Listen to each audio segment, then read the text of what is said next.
akan disidang oleh pencipta langit dan bumi di hadapan seluruh umat manusia.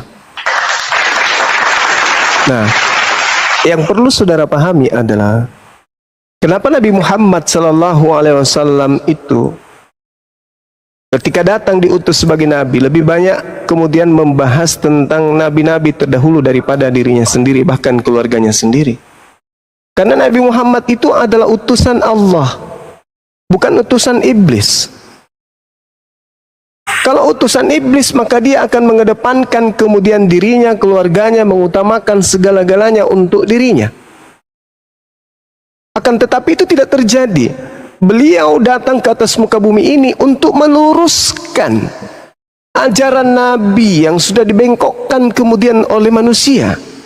Karena kedatangannya adalah untuk menyelamatkan. Itulah salah satu bukti bahwa Al-Quran itu bukan karangan beliau. Kalau Al-Quran itu karangan beliau, maka boleh jadi yang diunggulkan adalah keluarganya, ayahnya, ibunya, nasabnya, keturunannya, keluarganya, bangsanya. Tapi kan tidak, disebabkan karena dia diutus untuk litubayyina linnasi, untuk seluruh umat manusia. Maka apa yang membahayakan bagi kehidupan akhirat manusia, itu yang diluruskan. Apa yang kemudian menjerumuskan manusia sampai ke dalam neraka, itu yang dihilangkan. Tak ada sangkut pautnya kemudian manusia dengan ibunya. Ngapain ibunya dibahas di dalam Al-Quran?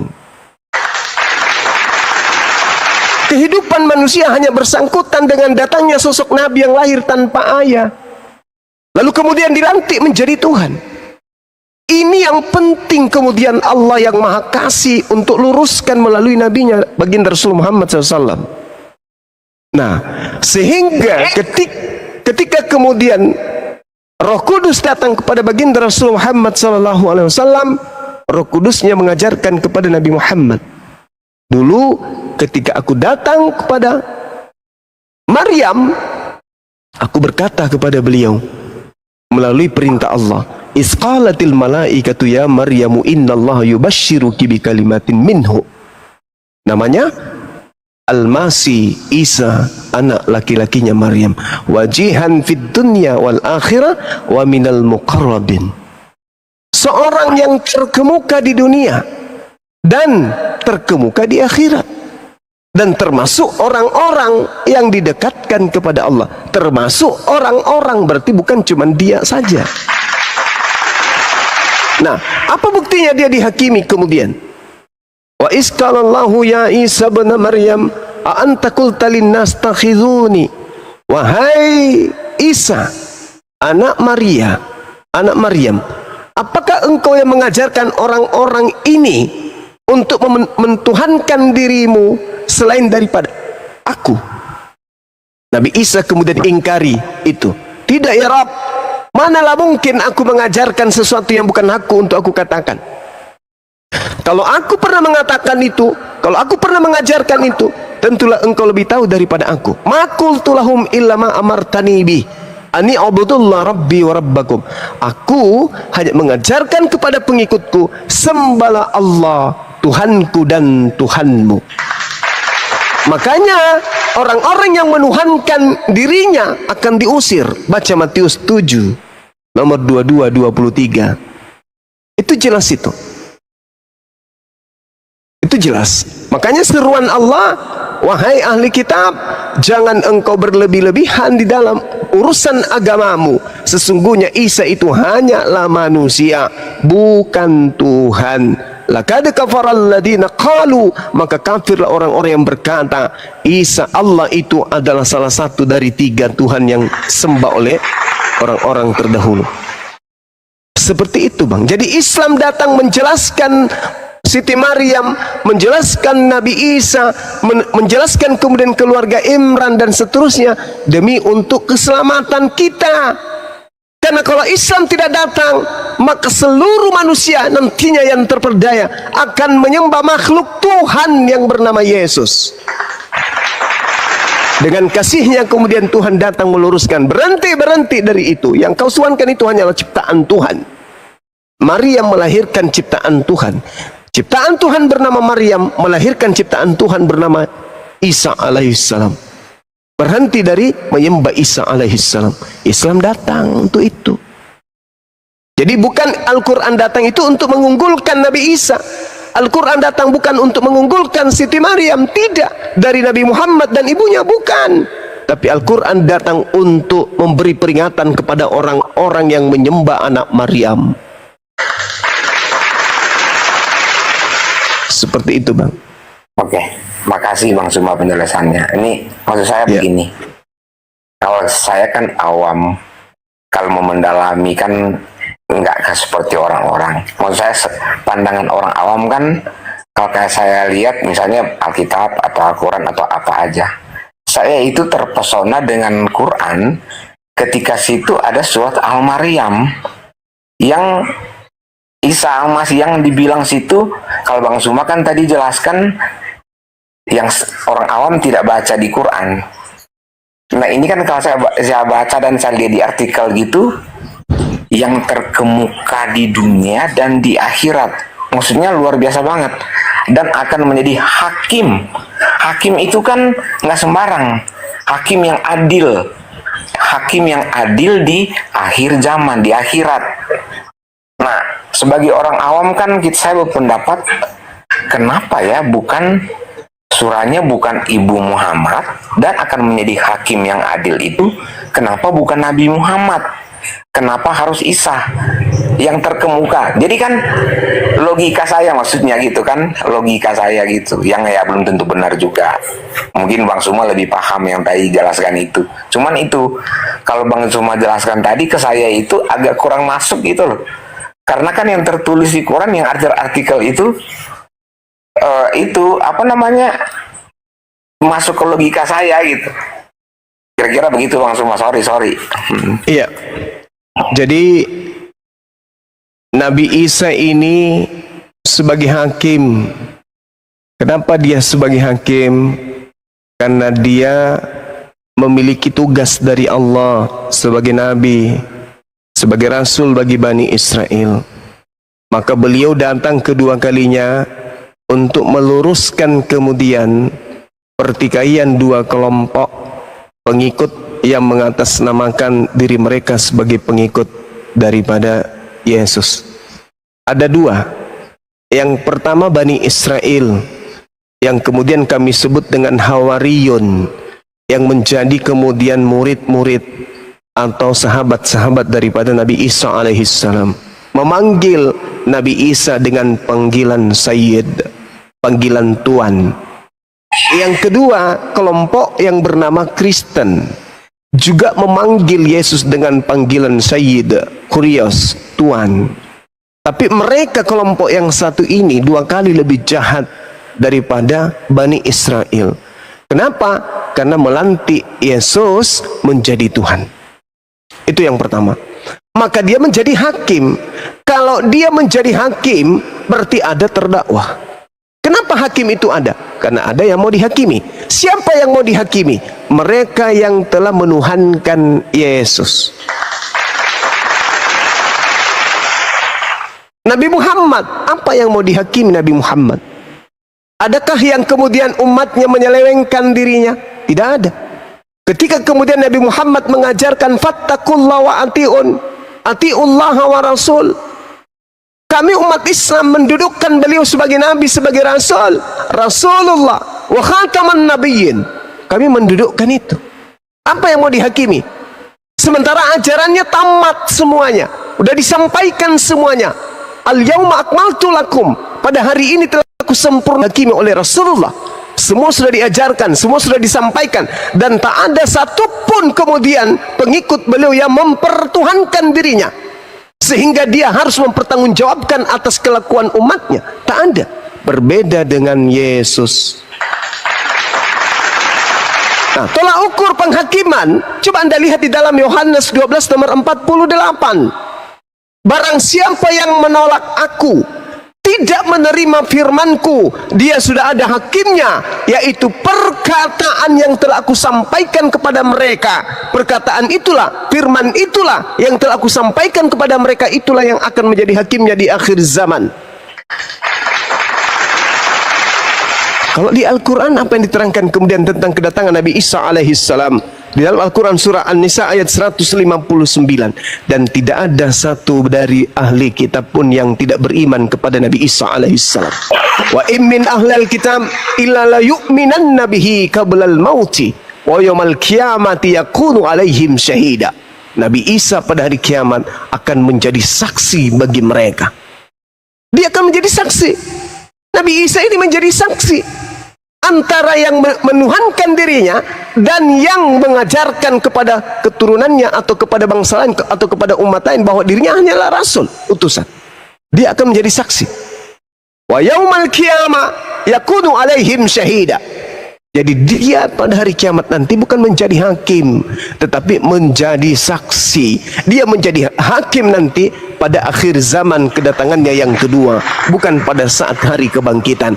Pada hari kebangkitan justru dia yang akan dihakimi di hadapan umat Kristen. Wahai Nabi Isa, apakah engkau yang mengajarkan orang-orang Kristen ini menuhankan dirimu selain daripada aku? Qala subhanaka ma yakunu li an aqula ma laysa li bihaqq. Orang Kristen akan berdalih, oh kami tidak bisa baca Quran. Yesus akan berkata, bukankah di dalam Bibelmu ada? Matius 12 nomor 49, aku tidak berkata-kata dari diriku sendiri. Apa yang aku katakan adalah apa yang diperintahkan untuk aku katakan, aku sampaikan. Tak ada alasan orang Kristen berdalih. Ketika kemudian Al-Quran mengatakan, wa idza husyiran nasu kanu lahum a'da.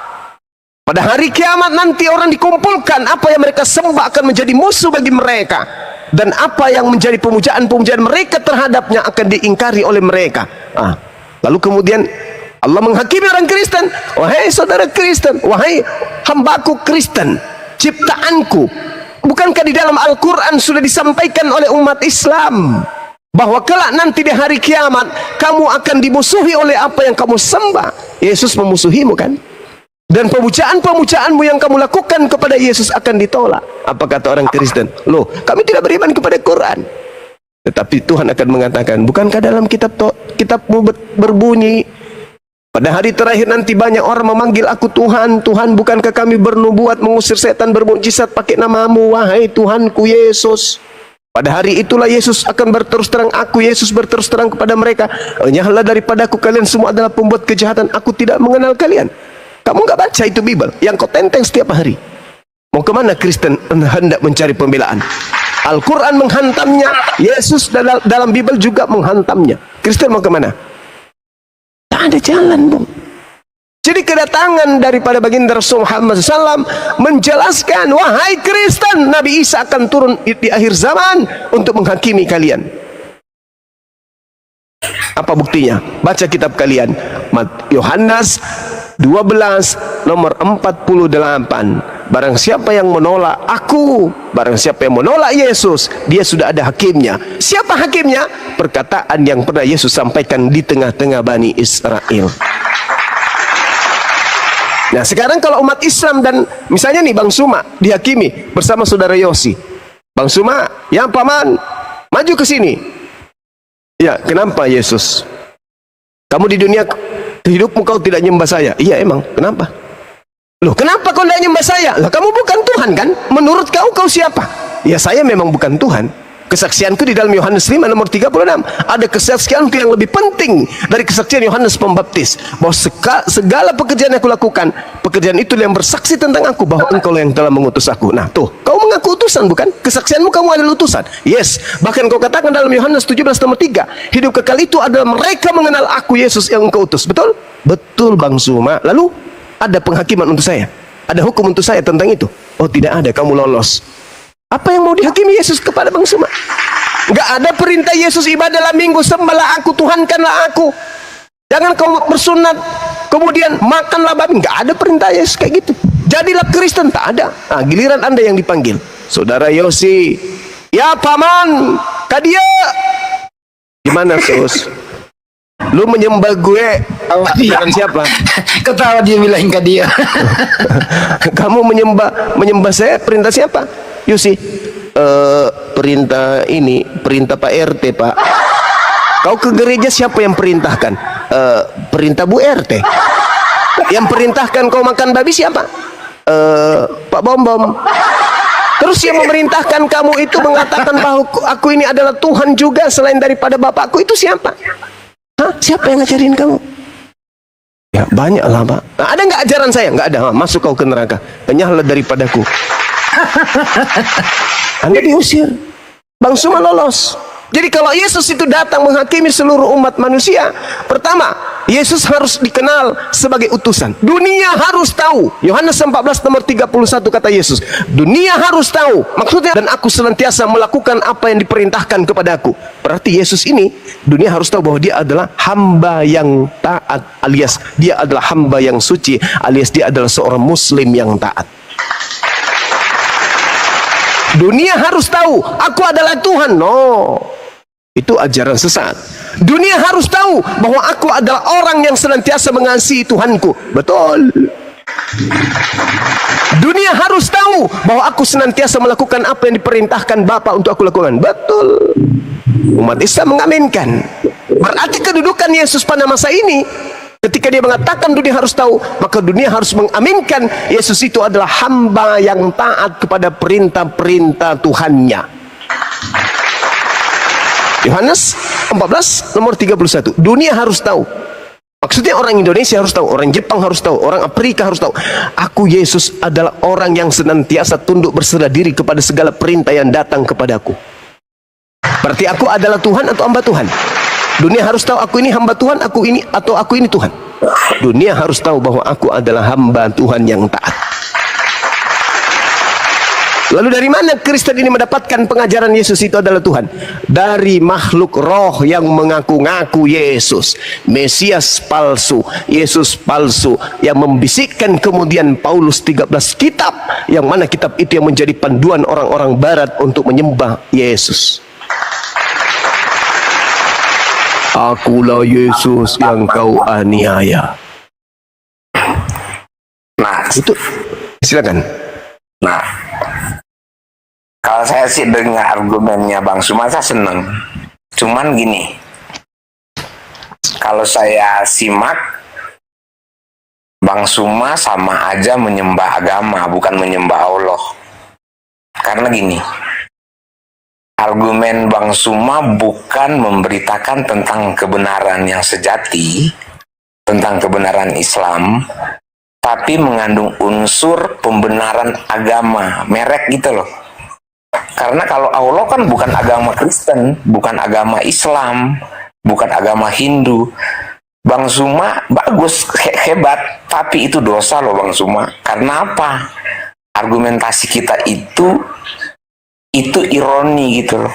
Itu dosa besar itu Bang Sum. Serius. Bagus, gak seneng Bang Suma. Cuman karena apa? Perkataan kita yang ditonjolkan kemampuan berpikir, ego kita. Nah, kalau saya kan kenapa saya senang sama Bang Suma? Karena apa? Kita lagi dipermainkan dengan logika yang ada unsur kebencian tanpa Bang Suma sadar. Hanya karena menyenangkan netizen. Wah, itu dosa besar Bang Sum kalau menurut saya sih. Karena kalau saya kan begini, berpikirnya begini.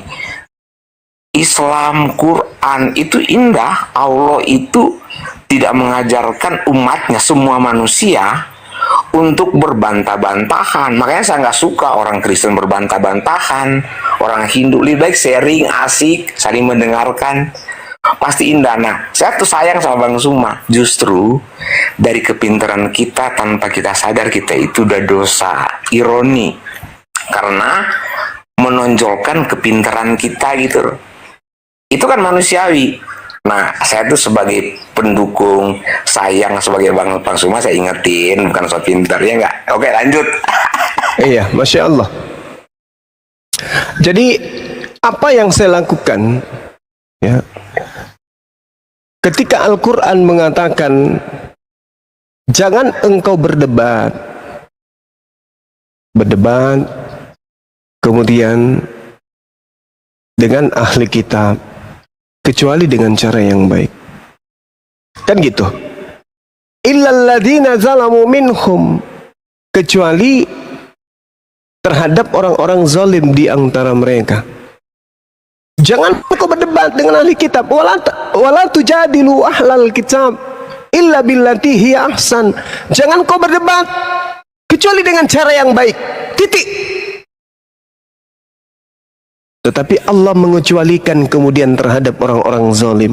Illal ladina zalamu minhum wa qulu amanna billadzi unzila ilaina wa unzila ilaikum wa ilahuna wa ilahukum wahida wa nahnu lahu muslimun. Sama seperti Yesus berserah diri kepada Tuhan. Setelah ia menyampaikan kebenaran itu, orang mau terima, orang Israel mau terima ataupun tidak, EGP, kata Yesus, marilah, bangunlah, berdirilah, mari kita pergi dari sini. Yohanes 14 nomor 31. Itu kata Yesus. Lalu tugas saya sebagai seorang muslim, ud'u ila sabili rabbika bil hikmah wal mau'idatil hasanah wajadilhum billati hiya ahsan inna rabbaka huwa a'lamu biman dalla an sabilih wa huwa a'lamu bil muhtadin. Serulah seluruh umat manusia, apapun pekerjaannya, pendeta, pastor, apapun dia, serulah kepada jalan Tuhanmu dengan jalan hikmah dan pengajaran yang baik, dan berlebatlah dengan mereka dengan cara yang baik pula. Sesungguhnya Tuhanmu, dialah yang lebih mengetahui siapa yang sesat dari jalannya, dan dia yang lebih mengetahui siapa yang mendapatkan petunjuk. Ini adalah kaidah dalam agama saya.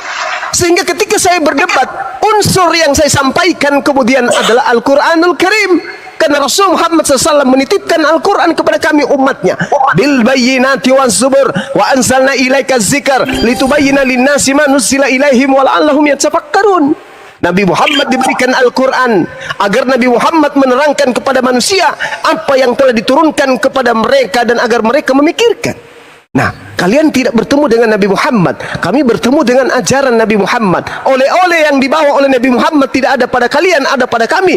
Sebagai wujud rahmatan lil alamin, oleh-oleh ini kusampaikan juga kepada saudara-saudara. Anda mau terima? La ikraha fiddin. Anda tidak mau terima? Ya, tidak ada paksaan. Wa kadzalika auhayna ilaika ruhan min amrina ma kunta tadri mal kitab walal iman walakin ja'alnahu nuran nahdi bih man nasha'u min ibadina wa innaka latahdi ila siratim mustaqim. Demikian Al-Quran diwahyukan oleh Allah dengan ruh Al-Quran itu sebagai perintah Allah kepada beliau. Sebelum Al-Quran kemudian Rasulullah SAW itu tidak tahu. Dia tidak mengerti apa itu Al-Quran sebelumnya. Dia tidak mengerti apa itu iman sebelumnya. Tetapi demi Al-Quran dijadikan oleh Allah kemudian Nabi Muhammad SAW mendapatkan cahaya. Dan dengan Al-Quran ini Rasulullah memberi petunjuk kepada siapa yang dikehendaki oleh Allah. Dan sungguh engkau wahai Nabi Muhammad, kata Allah, wa innaka latahdi ila siratim mustaqim, membimbing seluruh manusia kepada jalan yang lurus. Oleh-oleh ini disampaikan oleh Al-Quran kepada saya. Nah, sebagai muslim yang mengajarkan ajaran rahmatan lil alamin, aku sampaikan kepada saudara, huwallazi ba'atsa fil ummiyina rasulan minhum yatlu alaihim ayati wa yuzakkihim wa yu'allimuhumul kitaba wal hikmah wa in kanu min qablu lafi dhalalin mubin. Dia Allah mengutus seorang rasul yang ummi dari kalangan mereka sendiri, yang membacakan ayat-ayat suci Al-Quran, mensucikan jiwa mereka dan mengajarkan mereka kitab dan hikmah sunnah, meskipun sebelumnya mereka benar-benar dalam kesesatan yang nyata. Masa kebenaran seperti ini saya harus sembunyikan dari Anda? Saya mengaku seorang muslim, penganut ajaran rahmatan lil alamin, melihat saudara saya sesat, masa hadiah yang terindah dari langit saya tidak sampaikan kepada saudara? Jangan Anda mengatakan saya berdosa. Enggak, saya menyampaikan rahmatan lil alamin. Rahmat Islam itu bukan hanya untuk bangsa dan Islam, tetapi untuk seluruh umat manusia. Wa qulil haqqu min rabbikum. Kebenaran sudah ditumpahkan oleh Tuhan saya ke atas muka bumi ini. Siapa yang mau beriman silakan, yang tidak mau beriman silakan. Tetapi apakah mungkin Anda mau beriman kepada Al-Quran tanpa penyampaian kami dari umat Islam ini? Oleh karena itulah apologet Islam ini dibentuk untuk menyampaikan kebenaran itu kepada kalian. Kami tidak egois, kami enggak rakus kebenaran Islam kami nikmati sendiri, melainkan kami sampaikan juga kepada kalian. Itu yang terjadi. Jadi jangan Anda katakan penyesat. Karena Yesus sendiri di dalam Bible saudara mengatakan apabila ia datang, dia akan memuliakan aku. Yohanes 16 nomor 14. Tolong tunjukkan di agama Kristen yang mana item-item memuliakan Yesus itu. Satu, apa itu? Di dalam agama Kristen memuliakan Yesus. Apa? Apa? Yang bisa saya lihat secara pribadi kepada orang Kristen memuliakan Yesus itu yang mana? Tunjukkan kepada saya. Ada? Ke gereja menyembah Yesus, apakah itu memuliakan atau menghinakan? Seorang wakil gubernur Anda panggil, wahai Pak Gubernur, apakah itu memuliakan atau menghinakan? Seorang utusan Tuhan Anda panggil Tuhan, apakah itu memuliakan atau menghinakan? Wakil Pak Prabowo Anda panggil presiden, wahai Pak Presiden, dia akan tersinggung, dia akan marah dalam hatinya, sebab Anda sedang mempermalukan beliau depan umum. Dia hanya seorang wakil presiden, Anda panggil sebagai seorang presiden, itu adalah memalukan bagi seorang wakil presiden. Begitu juga Yesus yang hanya utusan Tuhan Anda panggil Tuhan, itu bukan memuliakan, itu menghinakan. Coba Anda baca Matius 7 nomor 15 sampai nomor 23. Apa kata Yesus? Tidak setiap orang yang memanggil aku Tuhan, Tuhan akan masuk ke dalam surga, melainkan dia yang melakukan kehendak siapa? Kehendak siapa? Kehendak Big Boss, yaitu Tuhan pencipta langit dan bumi. Nah, sedangkan Kristen ada nggak di ajaran Kristen itu memuliakan Yesus? Satu item aja kalau ada. Silakan. Ya. Jadi keren. Kan gue dibilang Bang Suma, kalau saya kan tuh awam. Cuman maksudnya begini,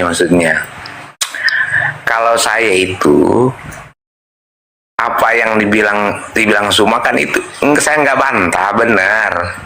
Tapi seandainya Bang Suma lahir di Manado, tempat saya, pasti Bang Suma itu Kristen. Kalau saya lahir di Aceh, pasti saya Islam. Cuman bagaimana kita memahami Sang Pencipta, itu yang disebut, kalau saya pribadi ya, itu hidayah hati yang lembut gitu. Ketika kita menyampaikan rahmatan lil alamin, kalau orang lain merasa itu tidak enak didengar, timbul rasa kebencian, rasa seolah-olah saling menghujat, itu mah bagi gue tuh mau Kristen, mau Islam, mau Hindu, itu bukan rahmatan lil alamin. Itu mah merusak hati orang yang baik. Jadi Bang Suma bilang itu benar, nggak salah. Cuman di situ kalau menurut hati saya ya, mendengar ya, dari intonasi kalimat itu Bang Suma luar biasa mah, pintar. Cuman itu jangan kita lupa yang Bang Suma bilang tadi, itu betul, kita itu kan mensiarkan. Tapi kan kita lahir abad ini, dimana kalau kayak gue nih, gue lahir orang tua udah ngajarin gitu, Bang Suma lahir udah diajarin begitu. Nah, kalau kita itu saling menghujat atau gak memaksakan sesuatu, akhirnya kita itu menyakiti orang lain. Begitu juga dengan orang-orang Kristen yang terlalu dalam itu, saya tuh kurang terima, karena itu bukan kasih namanya. Kasih itu kuping surganya, mendengar enak gitu. Nah, kalau saya kan karena paham hati, bermain hati, Bang Suma mau marah-marah, mau maki, saya tuh seneng karena Sang Pencipta itu memberikan software yang baik bagi Bang Suma gitu loh. Cuman mungkin kita kan manusia, harus ada hal-hal yang kita mungkin proses waktu kita merubah atau apa ya, kira-kira begitu sih, bukan menggurui Bang, brother. Oke, baik. Ya, Oke, baik. Oke, Saudara Yosi, ada ungkapan saudara itu yang paling menarik buat saya. Andai Bang Suma di Manado, andai Bang Suma di Danau Toba, di Karo sana, atau andai Bang Suma itu di Toraja dilahirkan, maka Bang Suma akan menjadi seorang Kristen. Yes, kemungkinan besar ya. Tetapi akan muncul Bang Suma lain kan, yang berasal dari Islam. Itu udah pasti tuh. Karena kenapa? Antara kebaikan dan keburukan itu berjalan seimbang. Kejahatan dan kebaikan itu, antara hak dan batil itu akan berjalan seiring sejalan. Ketika Bang Suma lahir dalam keadaan Kristen, mungkin Anda Muslim, maka yang punya kewajiban menyelamatkan saya Anda. Anda yang punya kewajiban menyelamatkan saya. Nah, kebetulan saya di Muslim, Anda di Kristen, maka yang punya tugas untuk menyelamatkan Anda adalah saya sebagai Muslim. Sekarang Anda punya keselamatan di Kristen. Oke, silakan. Anda selamatkan saya menurut versi agama Kristen. Ajarkan kepada saya. Bagaimana caranya selamat di dalam ajaran Kristen? Sampai hari ini saya belum pernah menemukan untuk menjadi selamat, jadikan Yesus itu Tuhan. Tak ada. Nah, sekarang Al-Quran saya mengajarkan saya, posisi saya sebagai Muslim, saya harus mengajarkan, menyampaikan, ud'u ila sabili rabbika bil hikmah yang tadi itu.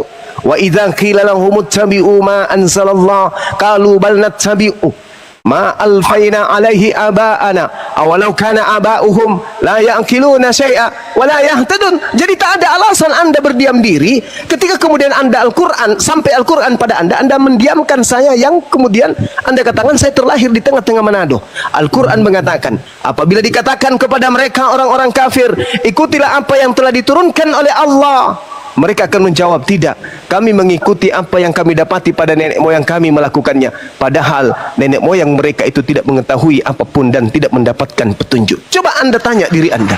Ketika saya menjadi Kristen, Anda tanya kepada saya, wahai Bang Suma, ya paman, kenapa Anda ke gereja? Saya tidak bisa menjawab, karena Tuhan saya mengajarkan. Nggak bisa saya menjawab kayak gitu. Kenapa nggak bisa? Karena tidak ada di dalam Bible. Perintah ke gereja nggak ada. Maka satu-satunya jalan yang betul adalah Al-Quran. Al-Baqarah ayat 170. Apa kata Al-Quran? Yang sekiranya Anda Muslim dan Anda memahami tentang ilmu Islam yang harus disampaikan kepada seluruh umat manusia. Apa kata Al-Quran? Ini yang saya bacakan tadi. Apabila engkau kemudian menyampaikan kepada Bang Zuma, ikutilah apa yang diturunkan oleh Allah wahai Bang Zuma, maka Bang Zuma akan berkata, tidak, aku mengikuti apa yang kami dapati dari nenek moyang kami, yaitu pergi ke gereja menyembah manusia Yahudi bernama Yesus. Karena saya tidak bisa berkata bahwasanya diperintahkan oleh pencipta langit dan bumi menyembah Yesus. Nggak ada dalilnya. Nggak ada perintah ke gereja, nggak ada perintah makan babi, nggak ada perintah untuk tidak makan hal-hal yang diharamkan kemudian. Maka apa satu-satunya jawaban saya? Tidak, saya nggak mau menyembah kepada Tuhan, wahai saudara Yusi. Saya hanya mengikuti mama, ayah, kakek, nenek moyang saya ke gereja. Itu. Lalu mau sampai kapan saya harus memperbodoh diri? Sementara di tengah-tengah saya umat Islam sudah menyuarakan kebenaran itu, sedangkan Bible yang saya tenteng siang malam sampai usia 40, 50, 60, 70 tidak memberikan apa-apa dalam kaidah prosesi keagamaan saya. Saya ke gereja hari Minggu, tak ada perintahnya dalam buku yang saya tenteng. Lalu dari mana asalnya perintah sekolah minggu, ibadah minggu? Dari mana asalnya kemudian menyembah Yesus? Tak ada dalilnya. Sementara Al-Quran, orang berbondong-bondong melakukan perintah-perintah Tuhannya ternyata tertulis di dalam Al-Quran.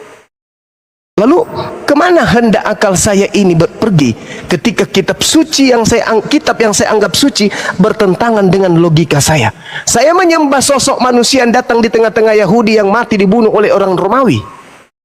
Kemana keseimbangan akal saya? Hidup di zaman modern, serba digital, masih menyembah manusia dari Yahudi yang mati dibunuh oleh Romawi. Otak saya mau kemana?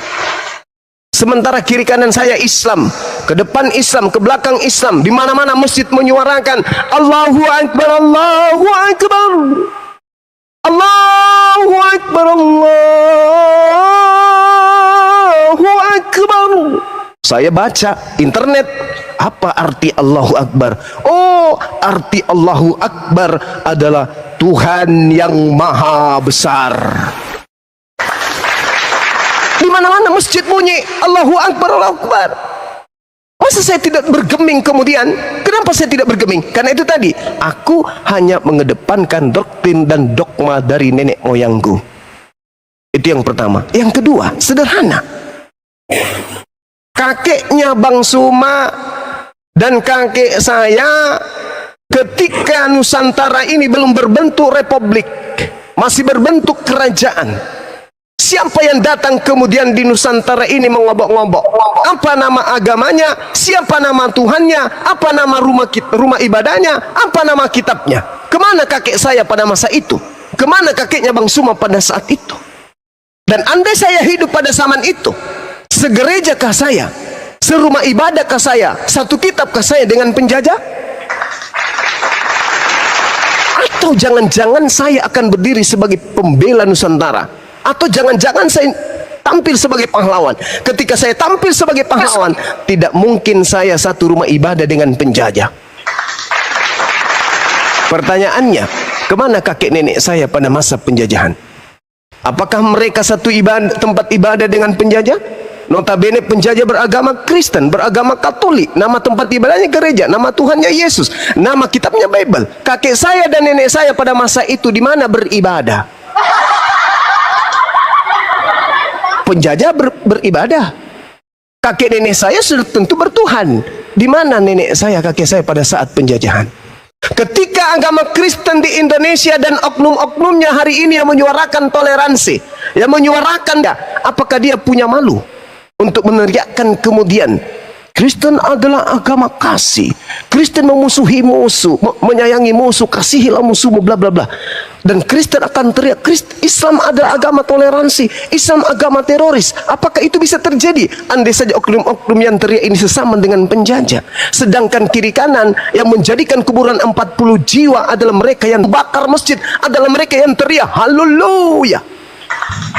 Ya, mereka menenteng kemudian kitab yang bernama Bible, rumah ibadahnya gereja. Habis ibadah mereka menembaki penduduk pribumi ini. Apakah masih ada pendeta yang mengajarkan kemudian estetenias seperti itu, menggaungkan bahwa umat Islam itu seperti ini kejamnya?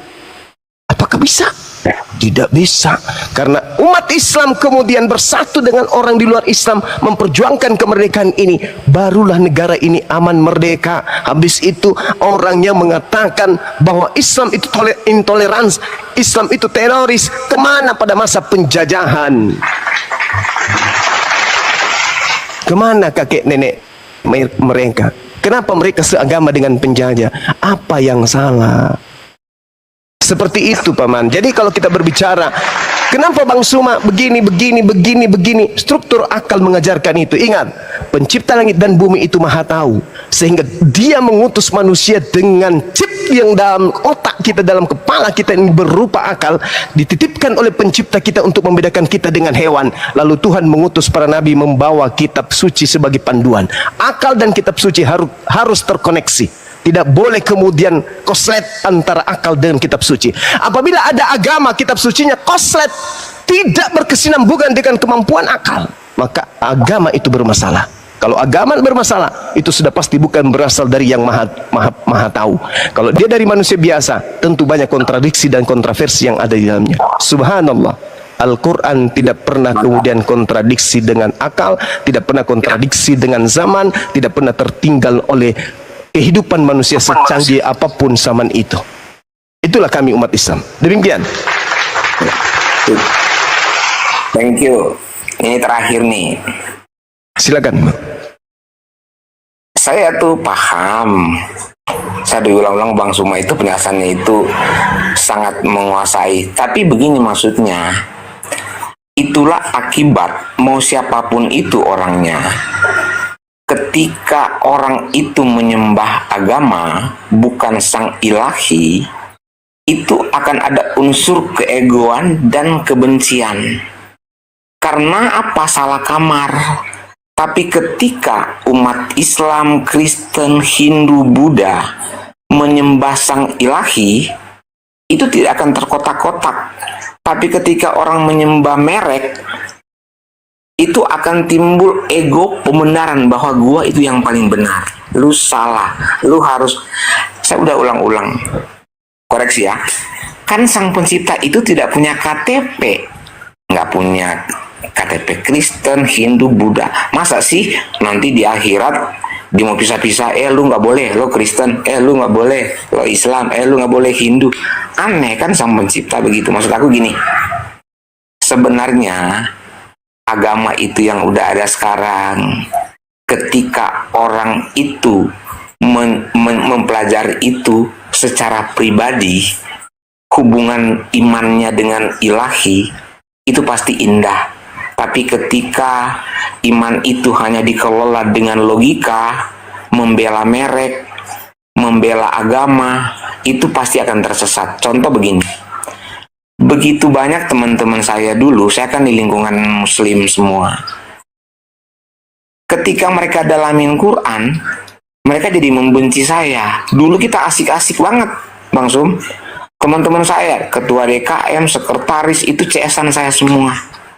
Tapi ketika ada 1-2 orang yang mendalami agama, kenapa jadi error begini ya hati nurani saya. Tapi saya cuma diam. Malah saya pribadi, saya selalu berdoa, ya Allah, mudah-mudahan dia itu berubah, karena mungkin dia dapat guru yang salah, karena mungkin dia itu yang seperti Bang Suma bilang tadi. Karena kan begini, seperti Bang Suma kalau misalnya ngomong kayak tadi nih, itu indikasi itu jadi kayak semacam model bukan orang damai mendengarnya, tapi memprovokasi umat Islam untuk membenci agama lain. Kalau menurut saya ya, itu dibenci sama Allah. Jangan salah Bang Suma. Memang betul orang mendengar, kalau orang nggak mengerti pasti dia seneng karena membela agama. Tapi esensinya kita sedang berbuat dosa karena kita didengar banyak orang. Nih Bang Sum, yang menilai itu orang lain yang paham dengan hati ya, bukan benci. Ketika Bang Suma berargumentasi, orang-orang yang punya hati nurani yang baik, mau dia Islam kayak Kristen atau apa, pasti sebagian tidak terima. Tapi kalau orang tidak mengerti, oh ya seneng. Itu masukan saya ke Bang Suma. Andaikan nih, Bang Suma kan luar biasa lah, namanya saya juga baru kenal, cuman sepintas-sepintas saya lihat atau apa, saya suka. Tapi gini, saya menasehati dikit, coba lebih ke arah ke keislaman yang universal. Kalau Bang Suma terjun begitu terus, itu nanti apa? Itu istilahnya menghukum diri sendiri loh Bang Sum. Karena agama ini supranatural.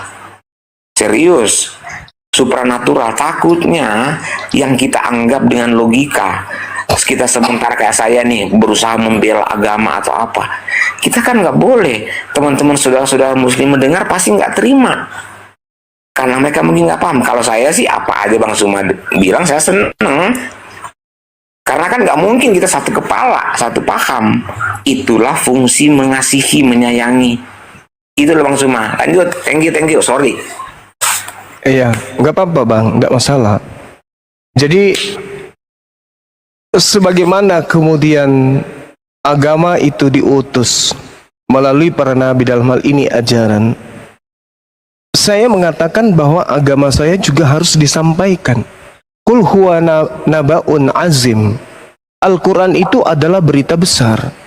Maka Al-Quran ini saya harus sampaikan, karena ini perintah, karena ini berita besar. Bukan hanya diberitakan di masjid, di kajian-kajian internal Islam. Al-Quran saatnya disampaikan kepada kaum kafir. Mereka mau terima atau tidak terima, itu terserah mereka. Qul huwa nabaun azim. Al-Quran itu adalah berita besar. Antum anhu mu'ridun. Yang kemudian manusia berpaling darinya. Maka liya min ilmi bil malail a'la iz yakhtasimun. Aku tidak mempunyai pengetahuan tahan ketika manusia hendak diciptakan kemudian. In yuha ilayya illa annama ana nathirun mubin. Yang diwahyukan kepada aku bahwa aku hanyalah seorang pemberi peringatan yang nyata. Ini pernyataan Al-Quran.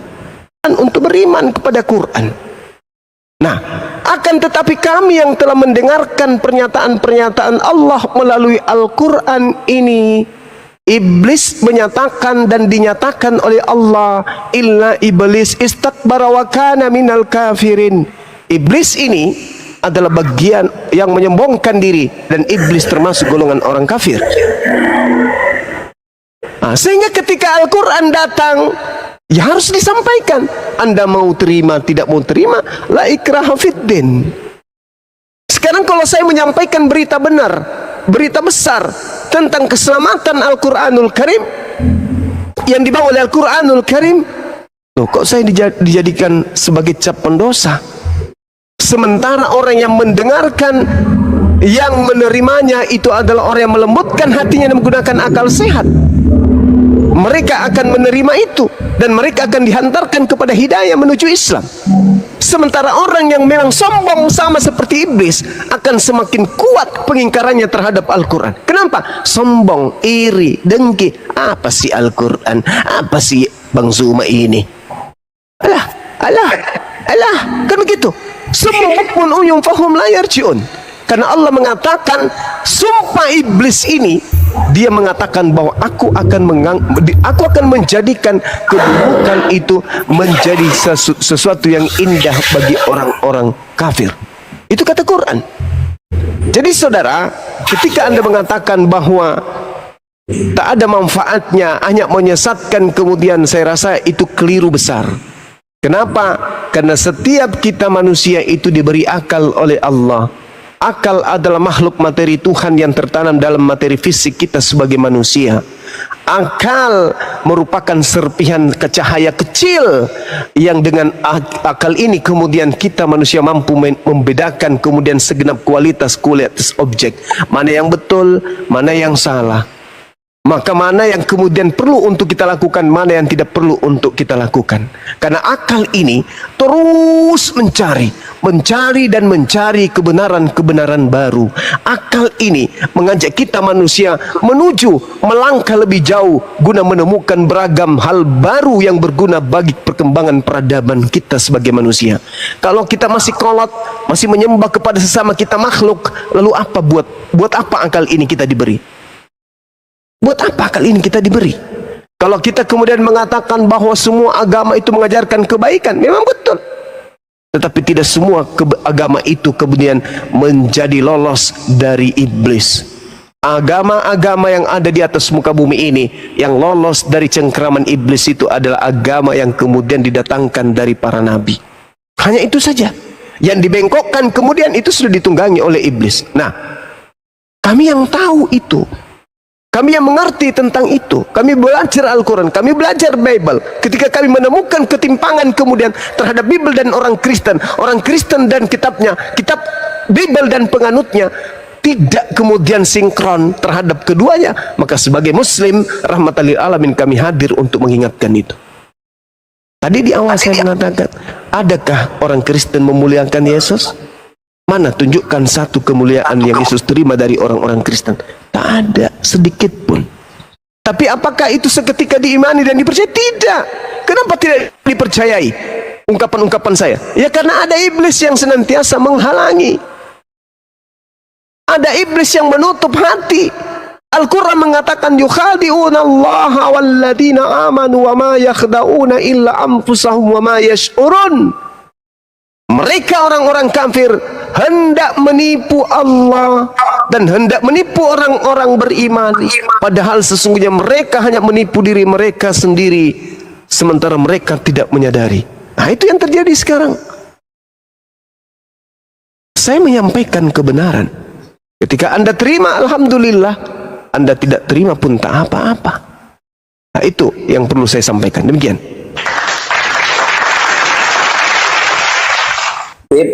Mungkin ada yang lain, Bang Suma. Thank you. Iya, sama-sama Bang Yosi. Ya, Bang Suma mau istirahat dulu.